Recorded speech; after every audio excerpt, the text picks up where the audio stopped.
On. Hello, everyone, and welcome to another Advisory Live. We're here every Thursday just for your entertainment and your information. And my name is Mariana. I'm head of advisors for the UK based team for OK Student. And I'm here with two fantastic colleagues. You guys want to introduce yourselves? Hey, I'm Aman. So, as you might have seen me in previous lives as well. So, yeah, we are here to share a lot of knowledge. So, as well as have a lot of fun. So, yes, we are looking forward to an exciting session. 80. Yes, this is ATM Mainul Islam, and I'm also an advisor. And I think people have seen me already in few of the lives. And we are going to talk today about as a student how we were actually dealing this COVID-19 situation. And of course, if you have any question, you have very experienced people here, along with Mariana and me, and we would love to share our thoughts. Exactly. Send us your questions via the comments. And if you want to apply for the UK, don't forget you can always send us an email at info@okstudent.co.uk or fill in our form at okstudent.co.uk/form. So, yeah, guys, if you have any questions, we're here to answer them. And yeah, I wanted to ask you too, you haven't been on a live together for a really long time, right? Yeah, I think this is the first time 80 and I are doing a live together. Yeah, this is the first time we are actually sharing the screen together, and it's really awesome. If you didn't know, I'm not sure if you know about our background. We are from same language. I mean, we speak same language. Yeah, He's from India in the Bengal part, and I'm from Bangladesh. But we have our mother tongue is Bengali. But yeah. whenever we talk, we love to talk in Bengali. So I'm the only person in this life who doesn't know how to speak Bengali, and that's why they're speaking in English. So thank you so much to both of you for speaking in English and helping include me in this conversation. Well, this is So, yes, please, yeah, Aman. we really wanted to have a larger audience, and that is why English, because we feel English is a more acceptable language. So that is why English. Otherwise, trust me, Mariana, if it was just the three of us, we would have taught you a little Bengali today. Definitely, we'd love to do that, and you will find it so, I mean, mesmerizing. Like learning Bengali. I mean, in most of the cases, you'll find people who knows about Bengali and Bangla a little bit. I mean, not at all. I mean, maybe one word or one sentence. They know only one thing, like how to say "I love you" in Bengali, and I'm Oh, that's hearing cute. all the time everywhere I've been. Because it's so cute and it sounds really, really nice, honestly. Oh man, I want to know how to say it now. Like, teach me how to say I love you in Bengali. Come on. Okay, so I'll type it out for you, and then you can say it. Yeah. Yay, we're starting with language this time, guys. I'm really happy. I love learning like little bits of new languages. So, Okay, okay, so I would pronounce this as Ami Tomake Balubashi. Yes, good one, man. that's really good. That's really good. আমি তোমাকে ভালোবাসি. Yeah, that was amazing. That was amazing. This is how we're finishing our lives from now on, is by saying I love you in Bengali. This is good one. Yes. Yeah, that's a good Perfect. idea. All Or how right, about we so can say "I love you" in different languages after every life? oh, That that would would be be something amazing. nice. I need to teach you how to say it in Portuguese. So I'll teach you guys how to say it in Portuguese at the end of this live so that we have two languages now on how to say I love you. But Okay. we're here to talk about lockdown, right? As AT was saying, we're going to talk about how students are dealing with COVID-19, how we're all dealing with the new lockdown, what's going to happen on Christmas break. We've had a lot of news in the last weeks about this. So I wanted to ask you too as well, like Aman, you're in India, Haiti is in Derby. So how have you two been dealing with lockdown so far? Aman. So, okay. So for me, the lockdown scenario has been a little different. So the moment I heard there was something, a kind of a lockdown, and then the university recommendations came in, I came back to India because I felt that was this is where I would be really safe. And out at that point of time, the numbers in UK were really high, whereas India was a much controlled scenario. So yeah, that is what I did during when I heard about the pandemic. And what about 18? Well, I stayed in the UK, and from the first lockdown, then this is the second one is going, and it was like kind of a difficult moment for staying away from your family and you in a different country and by yourself dealing lockdown kind of things we never dealt before. It's slowly actually adapted to it because they would allow you to go out if you, I mean, essentially you have to go out to buy your groceries, your necessary stuff. And that actually really helped me sometime when I needed something, for example, buying my food, I mean, ingredients, then I had to go to the store and it was like wearing mask and when you get into the store and also if you are going anywhere else you are walking around and in the UK it is a bit different but like you can go out in the evening for a walk with one or two household members or by yourself only. You can actually walk around the parks and do some exercises, and you don't really feel that much locked inside in a cage rather than anywhere else. And also, universities are were really helpful. I study. I'm still a student of Nottingham Trent, and they were uh, very. I mean, careful about how their students are doing. They were very connected to us. They had a COVID-19 response team. If I needed anything, I could have asked them, and they would gladly help me out if there is any problem. And I know some students who were basically who were stuck here because flying to your home country was difficult, and like some other difficulties like their accommodation wasn't really allowing them to stay as well. So university did help them to inviting them to their empty accommodations unicampus within the unicampus and also offer food or any other things you require to have. And I think it was really uh, good lesson for me and kind of skill, kind of like you go to army, you do some commando training for life, and that's something similar to me. And I think well, what worse you can expect apart from this now was going in the world. And I believe like me and other students we did it well. And Mariana, how did it actually go with you? Yeah, so basically, I just want to bring up, or better mention, a comment that we got from MD Noman asking if there's lockdown again in the UK. So just to clarify this, yes, lockdown has been restored in the UK from the 2nd of November to the 2nd of December.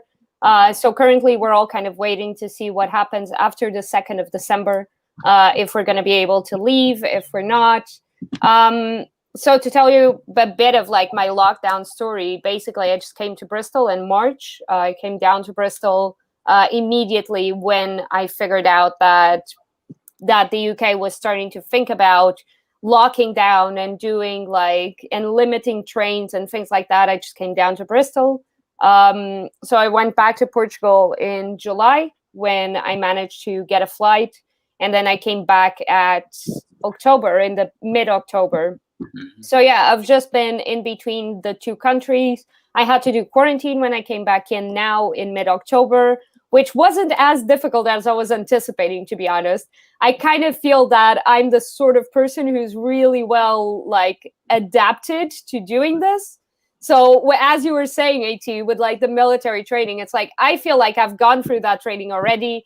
I like isolate myself out of like pure volition, pure like volunteeringly. I will isolate myself from people. I will not leave the house if I don't have to already. So I was like, when lockdown started, I was like, well, this is fine. This is just what I do on a daily basis anyway. And now the government's actually telling me that it's okay to do that. Yay.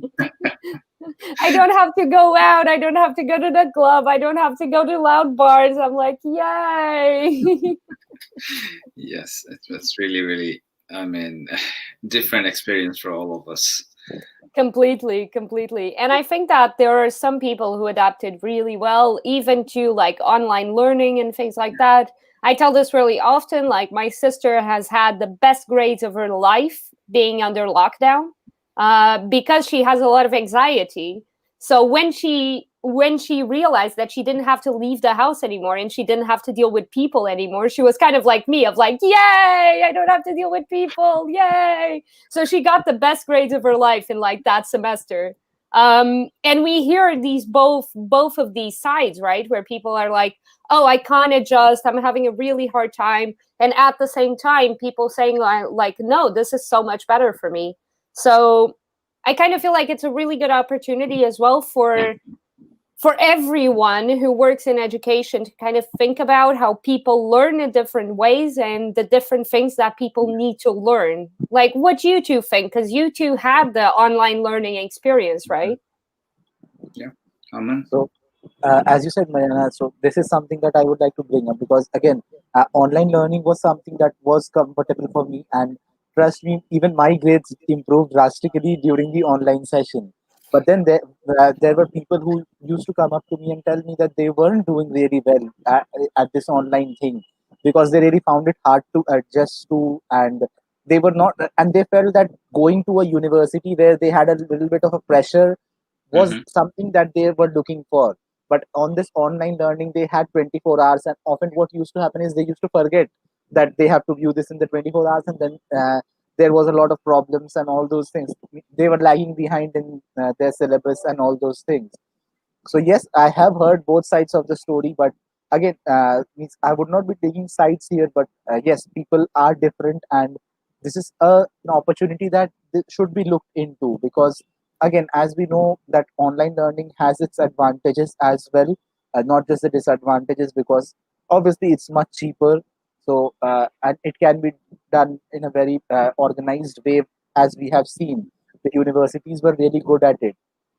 Plus, I also know the fact that there were students who were stuck in the UK and were not didn't have access to laptops and computers, and the university went ahead and provided students with laptops. Yeah. And I felt that was a really nice initiative because they were kind of promoting the online education system in a way, and the students were adapting to it. So I really don't think that's a very bad way to start things off. So I wonder how AT dealt with. Yeah, I mean, this is, as I said before, like it's a great experience for me myself.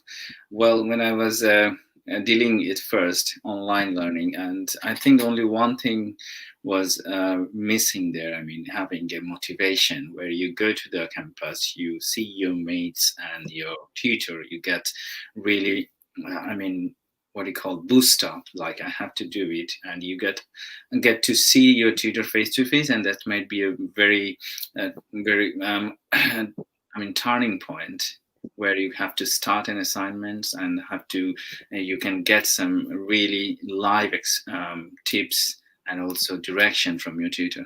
But when I was dealing with it, as Aman said, there was no different days, it's every day same day, every day same day. So you can easily, I mean, forget and get away with your targets and your deadlines. But uni were really helpful in that thing, like if you were struggling with any of your assignments and stuff, so they were extending.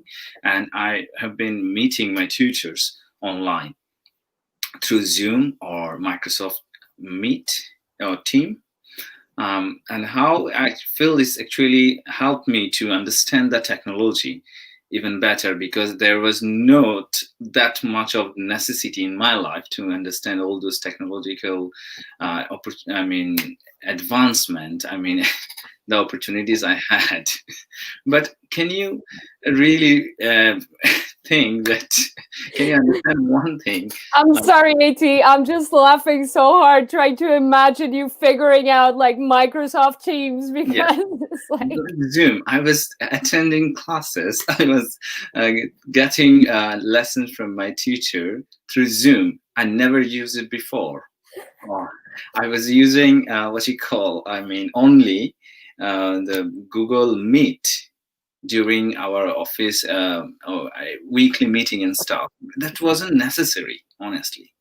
So now I actually educated myself how to use them and slowly becoming a really kind of, you say, not an expert, but a frequent user of those, uh, I mean, technological platforms. And trust me, this is something like, as a whole human being, mankind, we have done it in my understanding, like, the doesn't matter what other situations is, we have dealt it very well, and we are still dealing with it, and we are progressing through these barriers, and it's not really becoming a very difficult what do you call, barriers to progress further. And as a student, I know most of my friends, they did really well. Few, they did struggle. Even from my side, I won't say very good, and I didn't do very bad as well. So it was in the middle. was like a balanced situation. Yeah, so I wanted to bring up MD Noman's comment because it really relates to what we're talking about here, which is what are the things that we like the most about this lockdown? And I think AT just answered this on his own, basically, because now you have a whole bunch of skills that you can put on your LinkedIn. Yeah. I mean, what I did mostly in the first lockdown, we played a lot of cricket in our backyard, and it was fun. I mean, during the daytime, we had 2, 3 hours, and me and my housemates, so we live in same house, so we were four of us, so we used to play cricket. And it was a very, I mean, a short pitch, so you just throw the ball, and two of the fielder in the front, and there was a boundary as well. You have to keep the ball away from the boundary. If the ball touches the boundary, then it would be considered as 1 or 4. So it was very competitive. Trust me, it wasn't easy, and we enjoyed it a lot. And because you cannot go out during the daytime, so when the sun is up, let's go have some cricket. Oh man, that's great. I love that you guys started doing that just in your house. Yeah. No, What about I you, Aman? so it means talking about cricket, if I say things, so yeah, people in the subcontinent region they love cricket, and which is why you'll see people playing cricket everywhere. Like even if there's a small terrace, people can play cricket there. Like it's not just a problem. So I know this because like I had couple of friends, like the 5 or 6 of us, in fact, we used to play on a small terrace, and my terrace is hardly the size. Imagine any courtyard in the UK, and it's smaller than that one, and 5 or 6 of us used to play there. So yeah, that's how it is. We can play cricket anywhere we like. We somehow adjust to the game.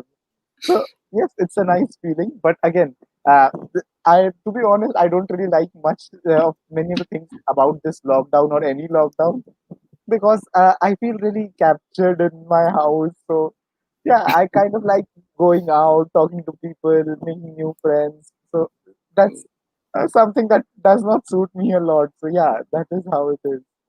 Aman, But you're yeah, like my opposite, basically.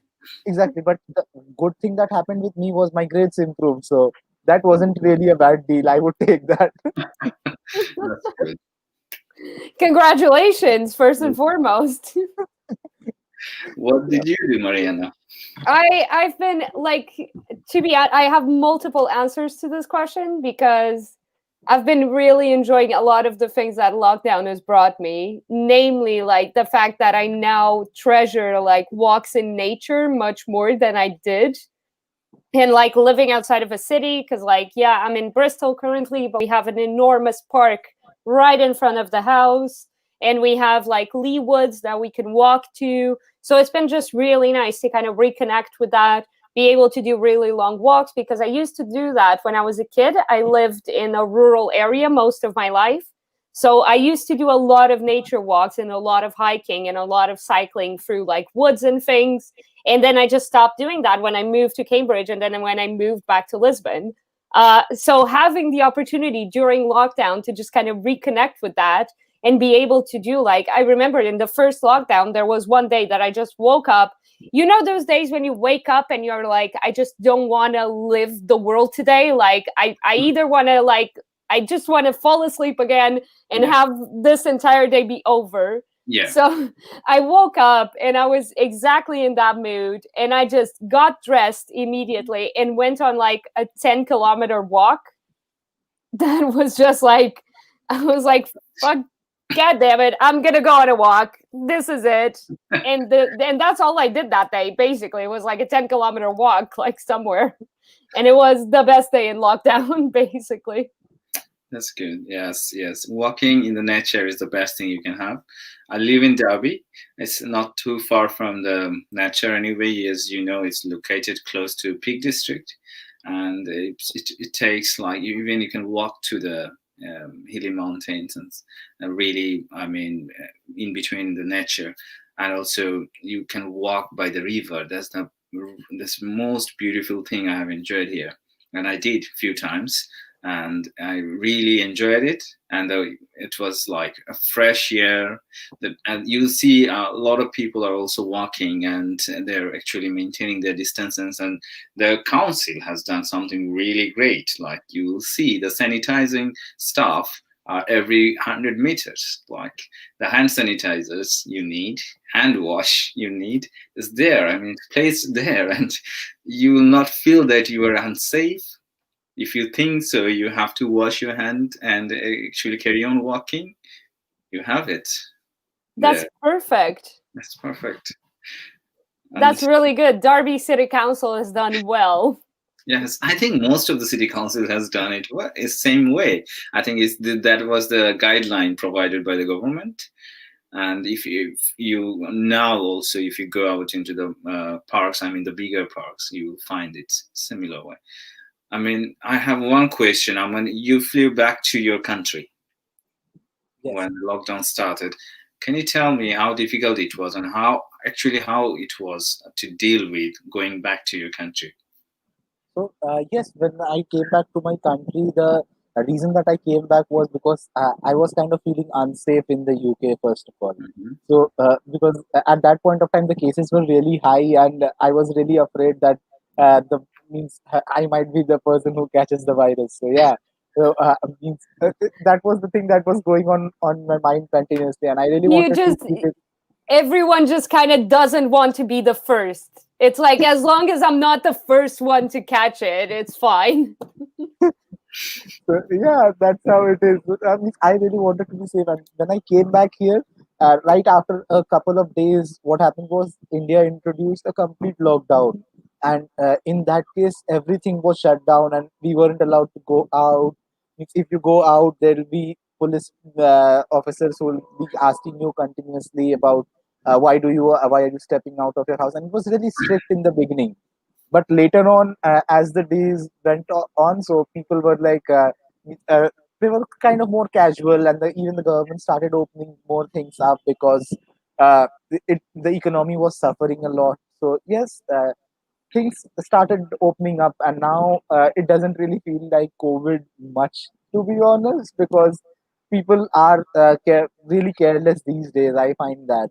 So yeah, they do have all the resources available to them, but again, they are really careless. They really don't care much now these days. But I think they should. Yeah, I think people are really tired, right? People are just getting so exhausted. And I mean, it's been so long that we're in this situation that, yeah.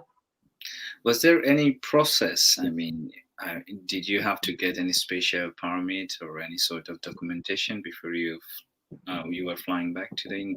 Okay, so the process was kind of I would say when I came back that time the lockdowns hadn't started in India, so there wasn't any process. I came back normally as I would, but right after the lockdown was implemented, all flights were shut down. So after that, the government introduced new flights in India called the Vande Bharat flights. So only if you are a citizen of India and stuck in another country, you'll have to. They created a portal for it where you can go ahead and say which city, which airport is the nearest airport to you, and if they find enough passengers from that airport, they'll schedule a flight from that airport to India. Okay. So means It's the like government rescue here. flights. Exactly. So the government owns an airlines in India, so they bought in people that way, and that's how many of my friends were able to come back as well because they came through the Vande Bharat flights, which were the kind of, I would say, rescue flights or something. So, yeah. That's great. Well, Mariana, you're from Europe. So was it I do similar? want to ask you a question though. Yeah. Wait. Cool. So I have a comment here from MD Noman that I need help in interpreting, and you're the one who's going to help me. Okay. So, how many times you make sixes in short pitch cricket and get out? Can you please explain this to me? Because I literally can't understand anything about cricket. Well, yes. In the short pitch cricket, you cannot actually score sixes. If you score sixes, means you are out. Out. So you have to play to the ground always. And we basically used to play in a very, I mean, in our backyard, it's not too big space. So just to keep the players not hit big shot. That was the reason you cannot hit six. If you hit six, you are out. Out. Yeah. And I think yes, I did it few. I mean, quite a lot of time. I think so, and I got out for that. And obviously, I mean, it developed one thing. I mean, playing from the, I mean, to the ground, not making sixes. Yeah. No, means that's what it is. You can actually change cricket to any of the circumstances that you have. So suppose you have an even smaller place. So the rule out there is that you'll have to hit the ball, and if the ball bounces once and you catch it with one hand, you are out. Out, So yeah. yeah, we call that one drop, one hand. So cricket is a customizable game. Yeah. Cricket is a customizable game is a great quote. It is, honestly. Oh man, I feel like I need to learn about cricket to come into these lives. Honestly, guys, more and more I feel like I need to just learn cricket, and that's it. Yes, these subcontinental countries are very related and closely related to cricket. So that's why we kind of live within the cricket and we love cricket, but we love football as well. Yeah. So I'm the football is honestly, really, yeah. go ahead, Sorry, Aman. Nirav. Yeah. I would say the football is not as prominent as cricket in the subcontinent. Mhm. It's only popular in certain regions. For example, the Bengal region, then Right. the Goa regions. So all these regions, the northeastern states. So these are regions where means it is really prominent. But again, when you look at the larger picture, so cricket is a more preferred game in the subcontinent, which is contrary to the rest of the world. Because in the rest of the world, the means cricket is not the preferred game, as football is. So yeah, I wish that's how it is. one day Portugal will have a cricket team. Yeah, many countries have a This is cricket how team. it starts. This is how it starts. Is we're gonna start the Portuguese cricket team. I'm looking for cricket tuition if anybody wants to give it to me, so I can start the Portuguese national cricket team. You're welcome. If in, after the lockdown, you There can do we it. go. That's what we're gonna do. We're gonna start a multi-million cricket team in Portugal. Yeah. So, If Mariana, you're my looking for question was, players, you can get some from the subcontinent. They would be happy to come into Europe any day and play. my Yeah. question was to you, Mariana. Like, when you travel back to your country, was there any restriction on traveling? Yeah, so basically I could tell you a bit of like my experience both traveling into Portugal and traveling back into the UK, where it's basically so the UK closed down borders for quite some time with the rest of Europe, basically. Hmm. Portugal never really closed borders with anybody apart from the land borders with Spain and anyone else who's outside of the European Union. So every country that was outside of the European Union, we wouldn't be able to fly into or fly out of. So fly into Portugal coming from those countries, or fly to those countries from Portugal. What happened with the UK was actually an interesting situation where they closed borders with us, but we didn't close borders with them. So what happened when I went back in July was I had to fill in a form, a passenger locator form, like you have to for most of the destinations right now. But I didn't get tested. I didn't get anything. We didn't have quarantine either. Whereas in the UK, they installed quarantine for everyone coming from Portugal. So we stopped being on the travel corridor list quite quickly after our numbers started rising. So it was the difference of maybe like 2 or 3 weeks that my partner and I were in Portugal, and he was scheduled to fly late September. And it was about 3 or 4 days before he was scheduled to fly that came out the news that he would have to quarantine at the second he got to the UK. So that was quite a weird situation for us, because then I had to stagger my travel for about 3 weeks to make sure that he was okay before I traveled after and everything. Now Portugal, I think they're starting to put together tests in airports. So for people to be able to get tested at the airport immediately upon arrival. Upon coming to the UK, basically, then when I traveled back to the UK in the beginning of October, I had to fill in the passenger locator form as well as normal. I had temperature checks through the airport, all of this sort of thing. But it was quite like a normal flight. I mean, it wasn't a normal flight because suddenly an EasyJet flight was basically half empty, which was great because I had a full row just to myself. So I was like, oh, this is amazing. So that was the great advantage, I think.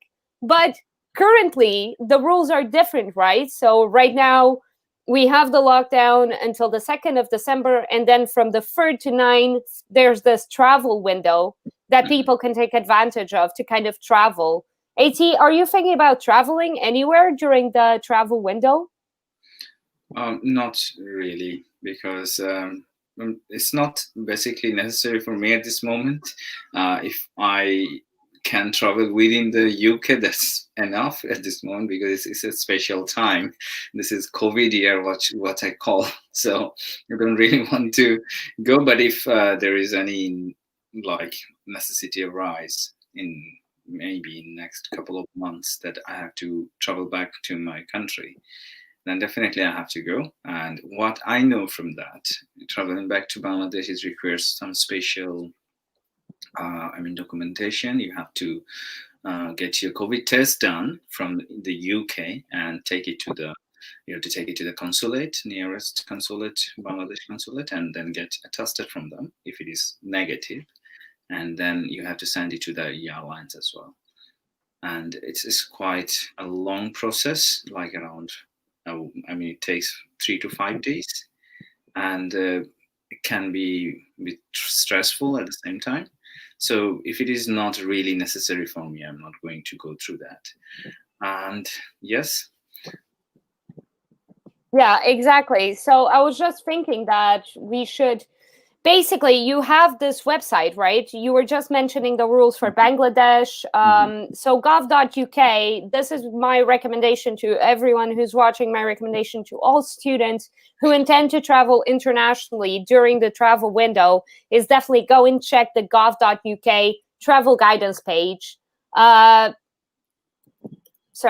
Exactly. So do check your travel guidance. We're going to post the link right now on the banner and on the comments so that you guys can see what it is. So it's this link right here, and this gives you all of the advice and for any country around the world for you to travel to. So definitely check this. Talk to your university as well. Talk to your university before you make any travel plans. Basically, we know that from the 9th of December onwards, all lecturing, all tutoring, all university activities will be brought online so that students don't have to be in the campus and they can actually take advantage of this window, of this travel window from the 3rd to the 9th. If you want to travel before that, it will be restricted. So this is what the government, the Gov UK website says is, from the 5th of November to the 2nd of December of 2020, traveling away from home, including internationally, is restricted from England except in limited circumstances, just such as for work and for education. So you must follow all the rules that apply to you. So really, everyone, don't travel right now. Wait until the 3rd of December. Wait until the travel window. And please check your government advice, even if you're in Scotland, if you're in Wales. There are specific rules that apply to these countries. So definitely check your government's website for all of the information, and check your university's website as well for all of the recommendations and precautions you need to follow. This government website will also give you all of the documents that you need to get. So things like passenger locator forms, as I was talking about, things like coronavirus testing, as AT was just mentioning. So definitely do check all of these pages. There is some universities, or many universities, are actually starting testing only for asymptomatic students if they wish some peace of mind before traveling. So this is quite a good opportunity. If your university is offering testing, definitely get informed and get a test before you travel. I'm considering doing that myself before I actually go to Portugal this time, because I'm going to be traveling on the 24th of December, I think, which is Christmas Eve for us. So I really need to get a test before I leave the UK so that I could actually spend time with my family on the 24th or 25th. Because if not, I'm just not going to feel like comfortable being around my elderly family members, my mother, all of these people that are in high-risk groups. True. Exactly. Also, that reminds me, Mariana, is there something, an end date to which the government has mentioned? Like you said, the traveling window is from the 3rd to the 9th. And from the 10th of December, all the classes will be online. But from the 10th of December till when? I don't really know. I think basically at the moment, universities have put everything online from the 9th of December just to basically make sure that students can go home for Christmas. So I would assume that after Christmas break, they would resume blended learning. Yeah, I mean, normally, this 10th of December till 10th of January is for Christmas break anyway. So universities just close, and there will be no classes or no assignments due, and it's nearly opens after 13th of January. And then basically you just wait for like second term, and you just submit your assignments at the end of the January for the first term, and the second term starts in February, first week or second week. So I think the government has one more month basically to just formalize how they're going to react or act. If there is cases are increasing, maybe they will put something new, or if they see like it's going down and it's in under control, so definitely they will introduce the blended learning. Exactly. I do think that is going to be, hopefully. Also, we have free vaccines, apparently, that are quite prepared for testing and quite prepared for launching to the general population, that have quite high degrees of efficiency. So potentially we're going to start seeing those vaccines rolling out in the beginning of spring 2021. So hopefully if this happens, we'll actually have a normal summer next year, guys. I'm really excited about this. Yes, it is. We've been locked into the house for long enough. We need some sun and need some freedom. Exactly. It has changed our way of living, and also, as I mentioned before, as humankind and human being, we have basically dealt with it very well, and we have adopted it. And this is like a new kind of normal. And now we are confident if this is going even worse, we will deal it. Exactly. I definitely think that we're so well adjusted by now that, even work-wise, right? Because we're all working remote. We've all been working from different time zones across this entire time. So it's been quite interesting as well to see this working for companies and for education as well. True, definitely. Yeah. So what do you guys think of the way we've been working from home, by the way? Aman? So I feel it's, for me, it has been an advantage, I would say, because since I was dealing with the Indian region basically, so staying in the same time zone was an advantage for me, because yes, I naturally had more time with the students and all those things. So apart from all of that, I believe for someone who was in India and working for a company in the UK, so that they would have had a tough time because yeah, it's kind of a little tough for them. Well, for me, it was really game changing because I found myself more productive from home because you are in lockdown. You're not going out anyway. You have a whole day, and you can actually work in the morning, in the afternoon, in the evening, or even in midnight if you like to. So this is a kind of like a Yeah, window. AT, we all know about your unhealthy working habits. That's fine.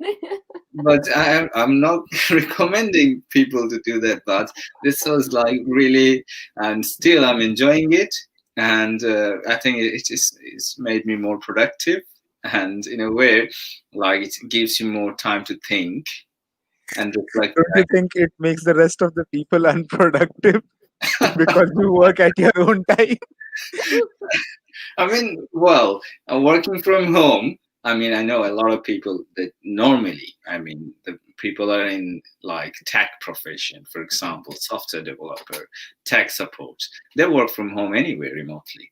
And obviously, the people who are more focusing on their work and require more concentration on it, I think it helps them in a way better than in a cubicle. I think you agree on that thing because it reduced my traveling time to office, and I have that time basically to have a hot cup of coffee the way I want to have it, and that's the motivation. And obviously, that drove me to even, I mean, work even better than. AT is having his cup of coffee at like midday because he fell asleep at like 3 a.m. the previous day because he was doing a meeting with a student who was in a different time zone. Basically, that's his life. Obviously, I mean, if there is flexibilities, I'm not saying like if everyone can do it and will enjoy it, but the flexibilities, I mean, for example, who are controlling the flights that have no choice. For example, who are controlling I mean, traffic system, they have no choice. You have to be on time. You have to follow the schedule. You're not working. If you're working in a, for example, fulfillment center, this is a different thing. Guys, don't forget, all of these work habits are performed by highly trained professionals under expert supervision. So please don't try this at home or anywhere else. It's not good for you to work until 3 in the morning. Yeah. AT is a different breed, guys.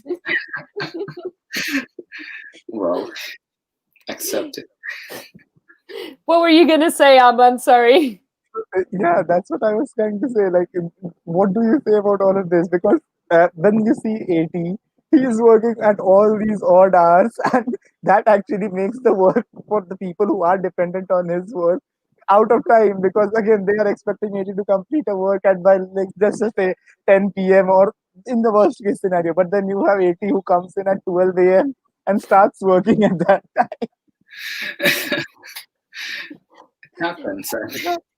Oh, You're But man. no, again, all things aside, I really feel 80 is one of the most helpful people that I have met in my life.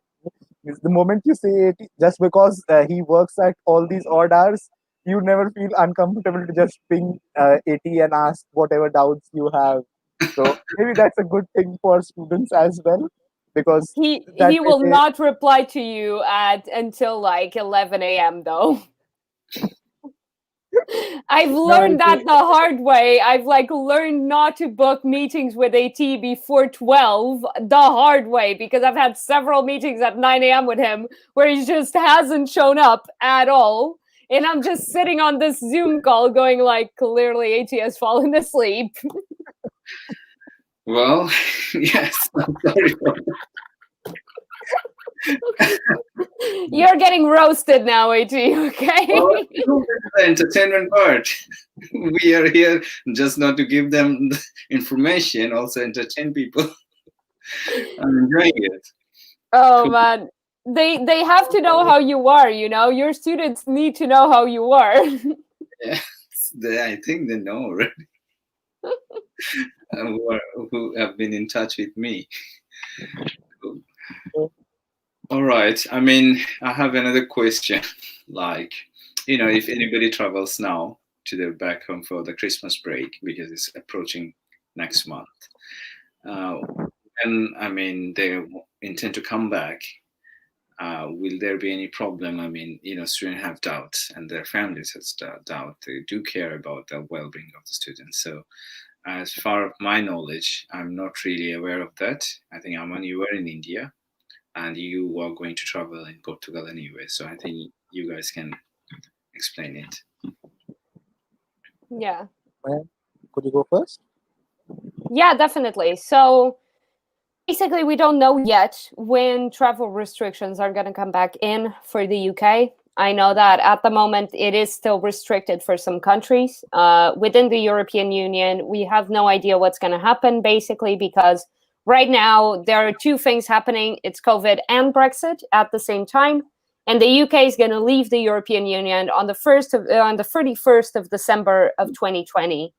So when that hits, basically, that's when the travel bans and everything is going to change. So if the UK suddenly decides to close borders with the European Union, a lot of students are going to have a really tough time coming back.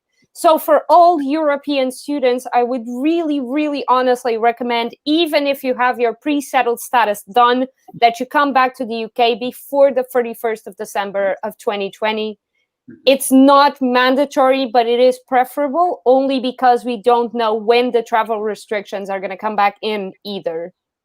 So that would be my recommendation for everyone. I'm going to travel back now in December, and I'm only going to travel back to the UK. I'm going to travel back to Portugal now in December, and I'm only going to travel back to the UK, I think, in April. So for me, it's going to be quite a long time. And hopefully by April, we'll have a vaccine sorted. So I'll be able to fly already knowing that we're safer. But if not, then I'll just have to get tested again and again. I know that some people have suggested that we should keep a leaderboard of our team of who has done more testing since the beginning of all of this. So I think I'm going to set that up on our CRM just to see how many tests people have done since the beginning of this. Free How tests are being offered in India. I could go there every day, Mariana, just to top that leaderboard. That's the competitive side I like to see. And there you go. I think I'll be the least. I mean, I'll have the least number because so far I have 0, and I'm not sure if I'll have any unless it is essential for me. You're just closed in your house, basically. You leave your house, you get to your car, you drive around, and you go back to the house. That's I think the easiest way, and I think I kind of like your style. Like, it's better to me staying in my place rather meeting, going outside, meet the world, and get distracted. Exactly. Exactly. Like, I swear to God, the first time I walked out of the house after my quarantine, I was like stroking the grass. That's true. I was like in this park, I looked like a puppy that hadn't gotten out in a really, really long time, just going like, ooh, grass, ooh, trees, things. And then I didn't leave the house again for like 5 days. I was like, oh, okay, I've been outside. Now I could go back in. Good. Well, one more thing I would like to add to the previous question. I think, I mean, traveling back to the UK or anywhere in the world, the requirements not only set by the government, by the airlines as well. If you're traveling with any of the particular airlines, they may ask you to show at 72 hours prior COVID-19 negative test, and you have to provide it while you're traveling. And it's really, I would suggest students from India or Bangladesh or any other international country that are traveling back to UK should have it with them. Although if the government is not asking, but the airlines might ask. That's a really good point, actually, AT. It's really important not only to check your university guidelines, your government guidelines, but also your airline guidelines. Definitely check if your airline has any additional requirements. that your government or your university have not required. Yeah. Exactly. And for people coming back from India till now, it's the normal way, and so means it's kind of just the normal thing. So I would not say it's going anywhere out of the normal. So until and unless there are new bans or restrictions on something, so it has been the similar scenario. And I think apart from all of this, we should also be checking the guidelines of the country we are going into, because that would be a good point as well. So it's not just about, suppose someone's going into the UK, they should know the guidelines in the UK as well. That way you will be more careful there. So yeah, Exactly, especially because the UK has this travel corridor list.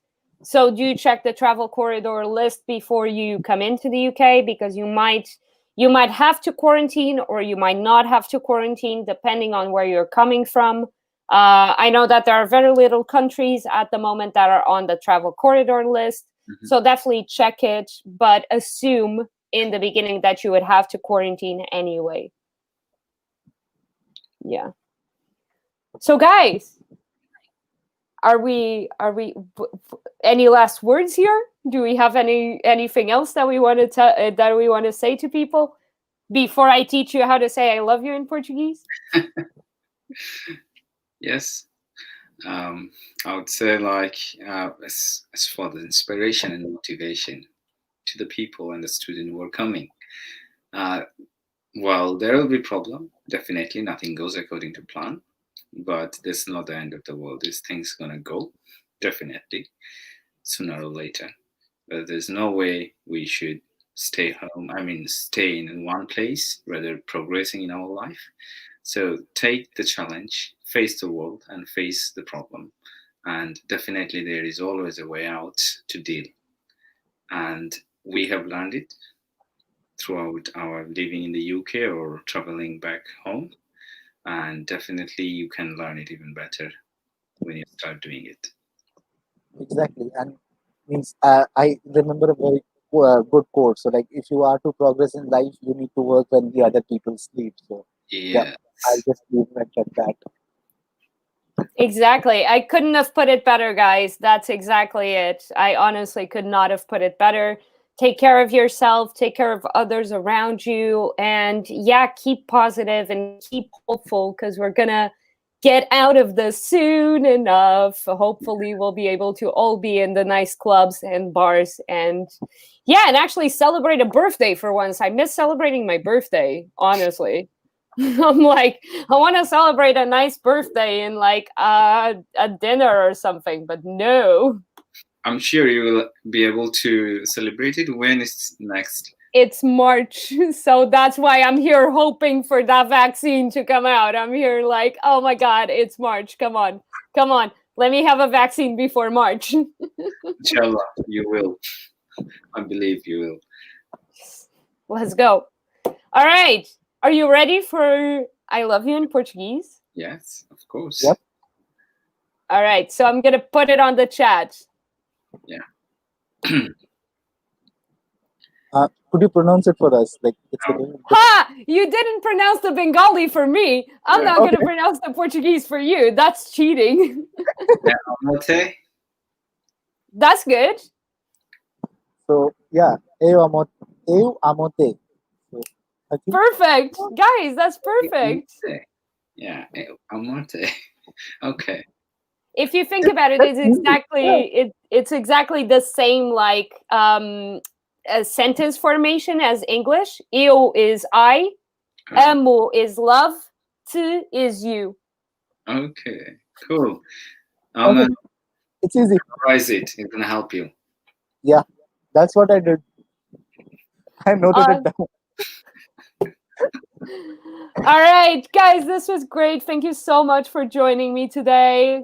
Um, Thank you. Thank you for welcoming me. And of course, let me share my thoughts about COVID-19. It was fun, honestly. Yep, it was a fun session. I really enjoyed being in this one. Thank you, Mariana. Thank you, AT.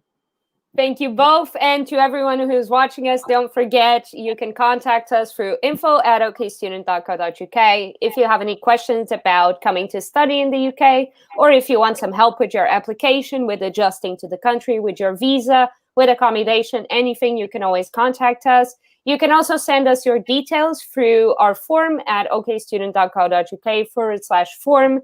And don't forget to follow us on all our social medias. We're on Instagram, we're on Twitter, we're on Facebook, we're on TikTok, we're on Medium, we're everywhere. So guys, follow us. We're on LinkedIn as well. Let's not forget about LinkedIn. Good social media, important one. So follow us everywhere. Keep watching our lives. We had a lot of fun, and we're also hiring for content writers this week. So definitely check out our job post on LinkedIn for our content writers for our marketing team. And yeah, best of luck to everyone who applies. Thank you so much to everyone who's watched us and who viewed this episode. And yeah, stay hopeful, guys. Stay positive.